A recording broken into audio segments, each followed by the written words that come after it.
Aalis na si Paolo, may mini-meet siyang suppliers at si Mama may kausap lang. Pero papunta na kami dyan. Yes, March. Andito lang ako sa likod pero papunta na rin ako parking. Okay, see you. Edward!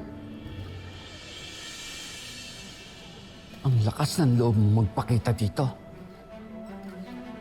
Hindi ikaw ang pinunta ko rito. I'm here to thank Paolo and March for helping me sa operation ni Ashley.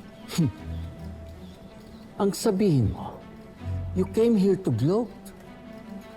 Akala mo ba nakaganti ka na? Bakit? May napala ka ba sa pagpapagamit kay Aldrin? Bakit, Dad? Ako ba? Hindi mo ginamit?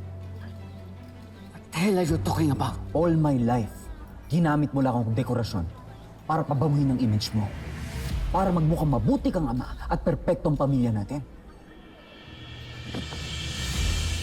Kung alam ko lang, natatrito rin mo ko. Sana noon pa kita pinalayas! Sana ginawa mo. Tutal, matagal na rin naman ako sawang-sawa sa pagiging walang kwentang ama mo.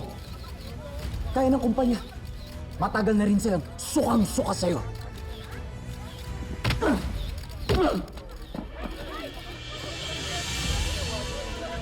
Greg! Edward, ano ba? If only, tinrato mo lang ako. Parang anak kahit minsan. E di sana, hindi kita kinalaban. Shut your mouth! Mo ko sumbatan. Marami ka pang hindi alam! Edward, huwag mo na siyang patulan. Halika na.